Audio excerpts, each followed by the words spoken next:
You feed them. You pet them. You buy them expensive toys they ignore. You think you know what makes your cat happy? But here's the uncomfortable question.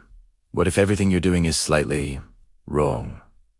Not cruel, not neglectful, just slightly misaligned. Like speaking a language where you have all the right words but none of the right grammar. Because cats don't experience love the way we expect. They don't crave what we think they crave, and the things they genuinely adore.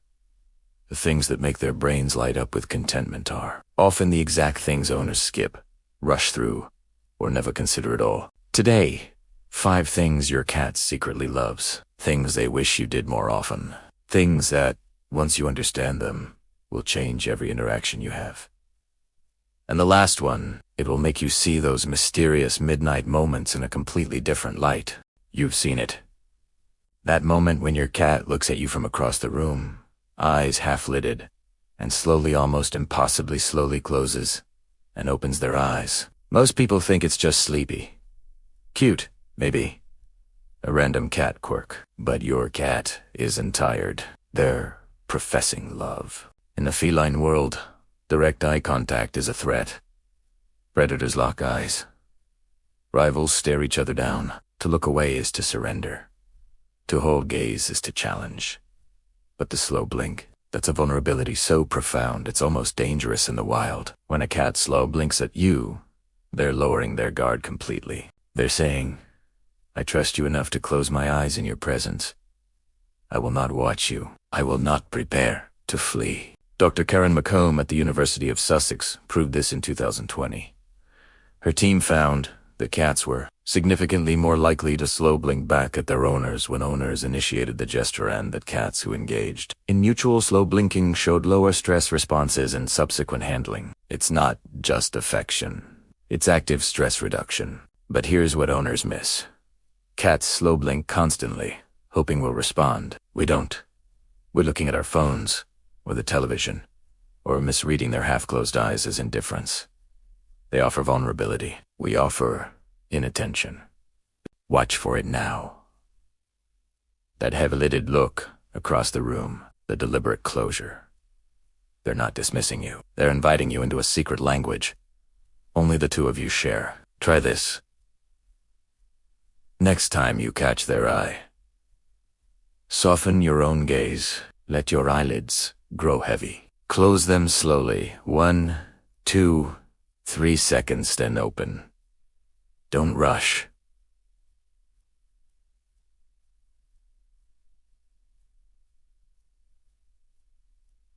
Don't rush. Just blink. Watch what happens. That tiny gesture, repeated, builds more trust than 1,000 forced cuddles. Your cat jumps on the counter. You shoo them down. They leap to the top of the bookshelf. You remove them. They stare at the refrigerator with that calculating, predatory focus. Most owners see disobedience, boundary testing, that classic cat stubbornness. But your cat isn't being difficult. They're desperately seeking something their biology demands. Cats are both predator and prey in their evolutionary history. Ground level is dangerous, exposed, vulnerable, where threats approach unseen. Height is safety.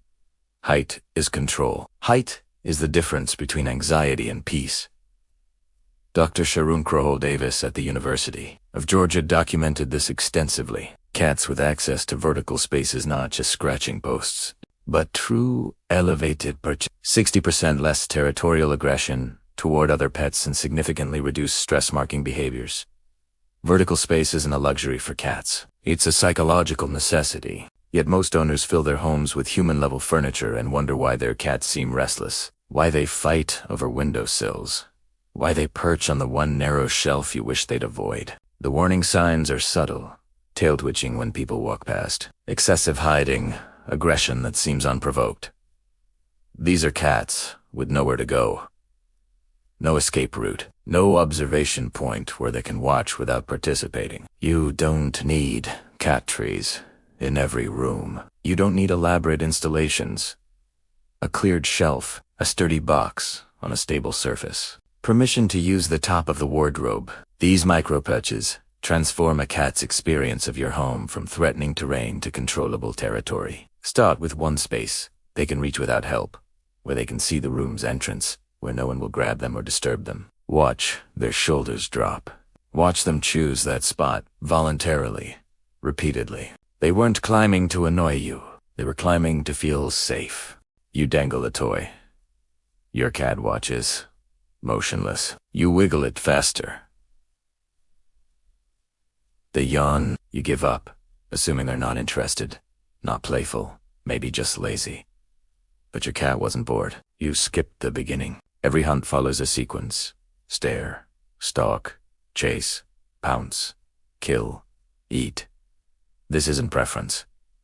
It's hardwired neurology. When owners start with frantic chasing wiggling toys in the air, dragging them wildly across floors, they're beginning at step 3. For a cat, that's confusing, unsatisfying.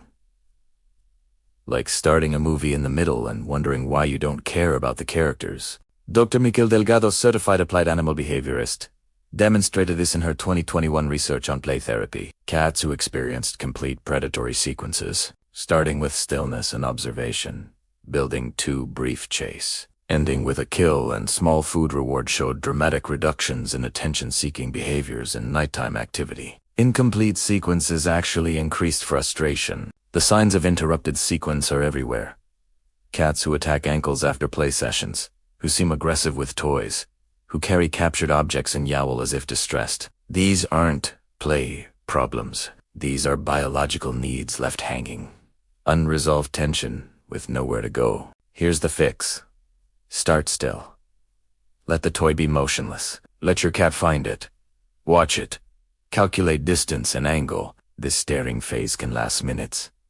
Don't rush it. When they finally shift weight, begin slow. Ground-level movement, not aerial acrobatics. Let them stalk. Let them get close, then brief chase. Then let them capture it. And crucially, end with food. A few kibbles.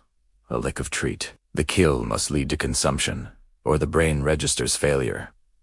Incomplete hunts in the wild mean starvation. Your cat doesn't know the toy isn't real. Their nervous system responds to the simulation exactly as it would to genuine survival. Play isn't entertainment for cats. It's psychological completion. If you're already seeing your cat's behavior differently, those slow blinks, those desperate climbs, those frustrated play sessions, consider subscribing. We spend our time here uncovering what cats actually need, not what we've assumed they want. There's always another layer beneath the surface. You come home. Your cat approaches, tail up, rubbing against your legs. You bend to pet them, hands reaching for that soft spot behind the ears. And they walk away. Most owners feel rejected. Typical cat, they mutter, so hot and cold. But your cat didn't reject you. You rejected them first. That leg rubbing.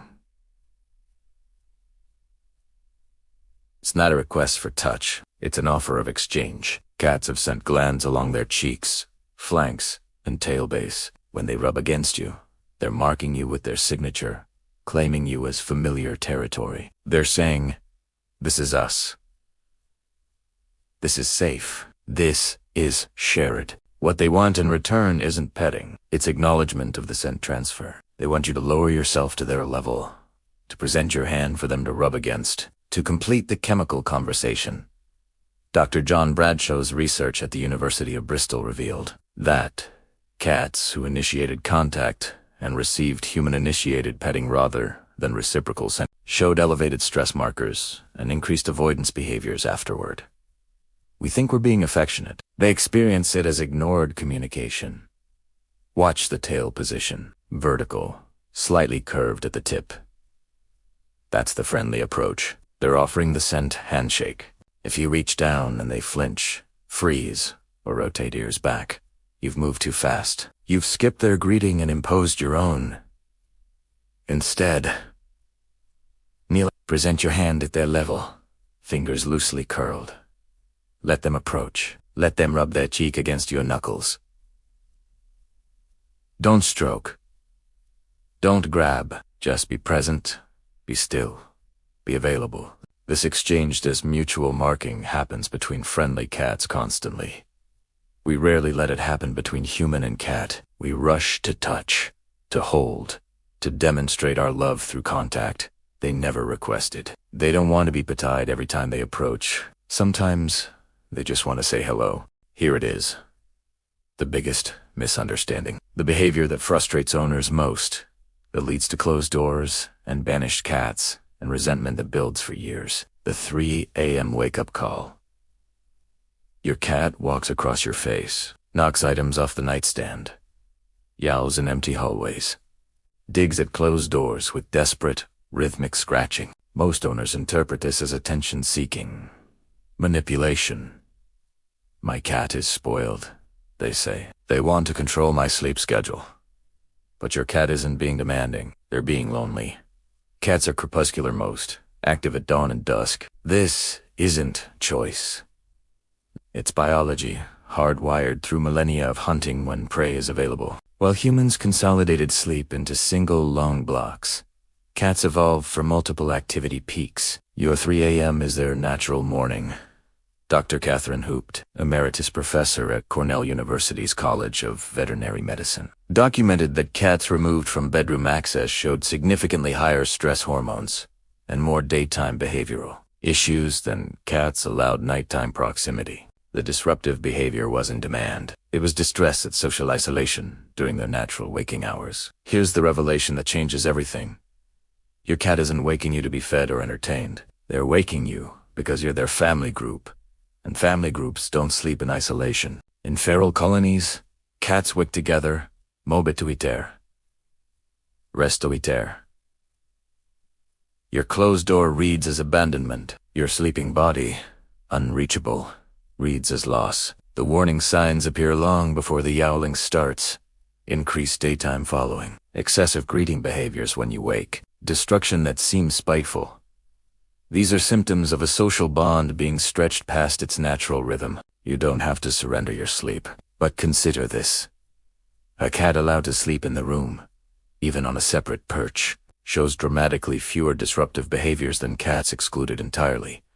They need presence, not interaction. They need to know you're there, breathing, available if needed. That 3 a.m. face walk. Sometimes it's checking that you're still alive.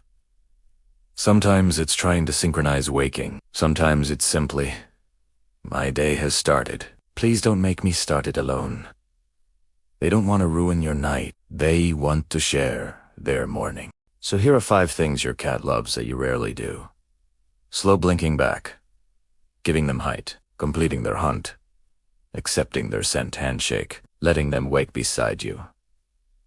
None of these require money. None require elaborate training or lifestyle overhauls. They simply require seeing your cat clearly, not as a small, confusing human, not as a stubborn dog, but as a creature with specific, ancient needs that happen to include you. Your cat has been trying to tell you these things. In every half-closed eye, every desperate climb, every frustrated pounce, every abandoned rub, every lonely dawn cry, they've been saying, this is how I love.